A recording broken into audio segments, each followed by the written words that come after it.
Welcome to the third part of the time value of money video. In our first part of the TVM video, we saw in detail about the future value of a single amount. In our second part of the video, we saw in detail about how to calculate the future value of an annuity and a present value of an annuity. Now, in this video, we are going to see about the fourth and the fifth type, which is how to find the present value of a single amount and how to solve for time periods, interest rates and payments. First, let's look into the present value of a single amount. That is, let's see how to find the present value of a single cash flow that is likely to be paid in the future. In the first example, there's an investment opportunity which promises to pay $1,480.24 at the end of 10 years. If the required rate on investments is 4% compounded annually, what is the present value of the investment? So, let's take the calculator, clear the memory.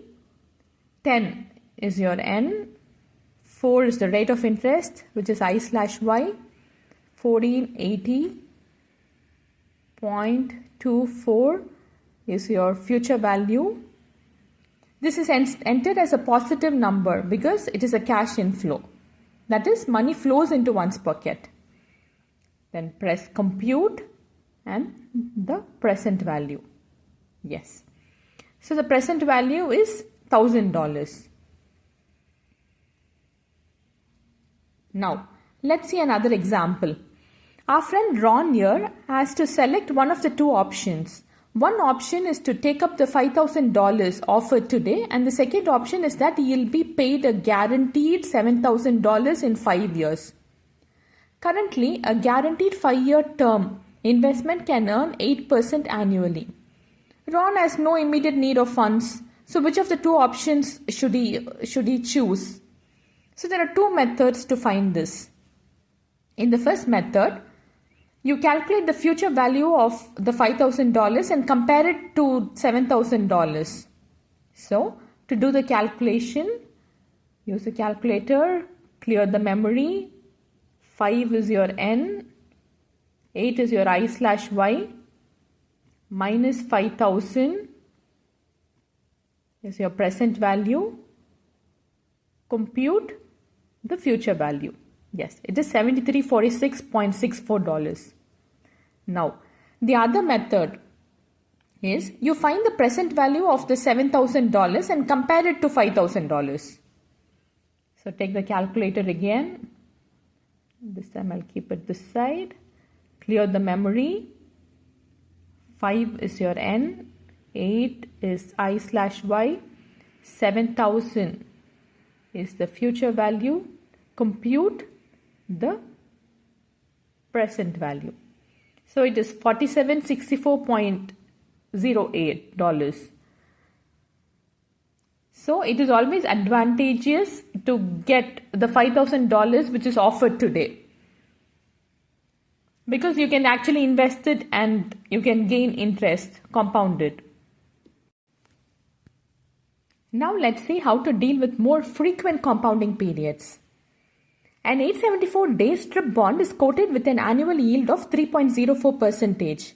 Now, you want to find the price of the strip bond, which is equivalent to finding its present value per $100 of face value. Remember, for any bond, its face value must be taken as $100. The face value is the price at which the bond can be redeemed in the future. And in the financial calculators, the face value is equivalent to the future value, which is FV. The present value of the bond is the discounted price at which the bond is purchased, which can be later redeemed at its face value of $100. Now, the step 1 is to convert the days into years. So, 874 divided by 365 would make it 2.395 years.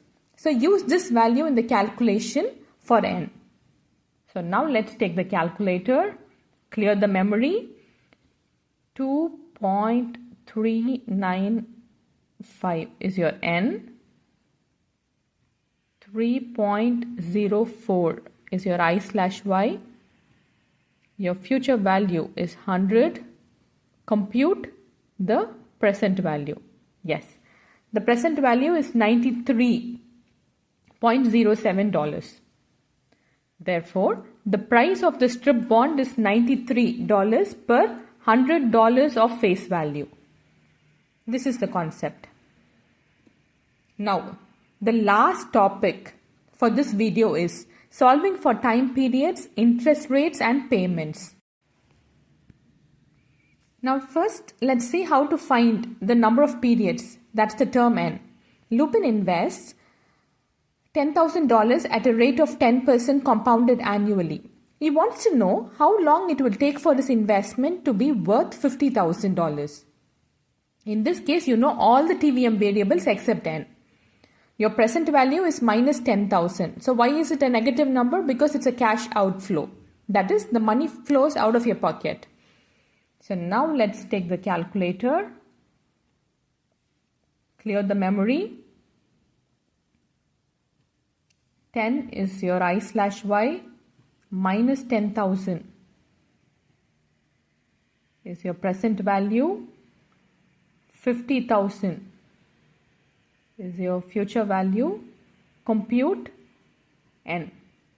Yes. So N is 16.89 years. Therefore, it will take 16.89 years for Lupin's investment to be worth $50,000. Let's see another example. Luna is investing $15,000 per year in an annuity at 10% compounded annually. She wants to know how long it will take her to accumulate $200,000. So, here the calculation is, clear the memory. 10 is your I/Y. Your PMT is minus 15,000. Your future value is 200,000.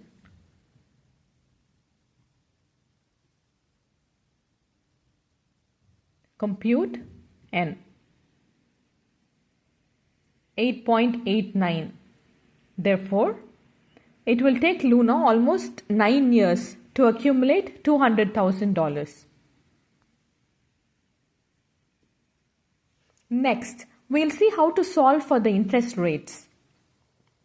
The first example is, Lucy has $50,000 today and wants it to grow to $300,000 in 20 years.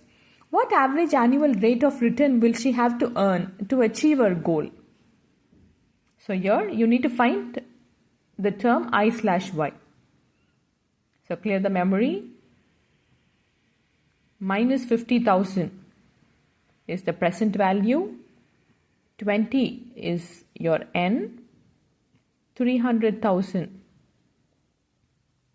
is the future value. So compute your I/Y. The answer is 9.37%. Therefore, Lucy must earn an average of 9.37% annually to reach her goal. Another example. Peter wants to invest $18,000 each year into an RRSP. He wants his contributions to grow to $1 million in 20 years. What rate of return will Peter require to reach his goal?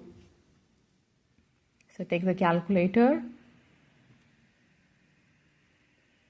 Minus 18,000 is your PMT. 20 is your N. 1 million is your future value. Compute I/Y. The answer is 9.73. Therefore, Peter would have to earn 9.73% every year for 20 years to reach $1 million. The last part of today's video is to solve for periodic payments, that is PMT. Before proceeding, there's a mandatory step, which is first find out if the periodic payments are made at the end of the period or at the beginning of the period. So when you find the terms such as contributions or payments starting today or contributions made at the beginning of the year, then immediately set your calculator to the BGN mode. So we've already seen how to set your calculator to the BGN mode. Just press second F and then the BGN/end key. Now let's see an example. Martha is an RRSP worth $100,000 today. She wants to know how much to contribute each year so that the RRSP is worth $2 million in 25 years. The annual return is assumed to be 8%. Here, in the above question, we do not find any mention of the terms such as contributions starting today or contributions made at the beginning of the year. Therefore, we know that this is a regular annuity question. And thus, we start the calculations in the default end mode. So take the calculator. Your N is 25, I/Y is 8, minus 100,000 is your present value, and 2 million is your future value. Press compute, then PMT. Okay, we got it. PMT is minus $17,989.68. Therefore, Martha must contribute $17,989.68 annually to save $2 million in 25 years. Now, these are the questions that I've put up for your practice. Think about these questions, but don't worry if the answers don't come easily. We'll see the answers in the next video. But before that, please try answering them. Even if you do not have financial calculators with you right now, you can use the online financial calculators.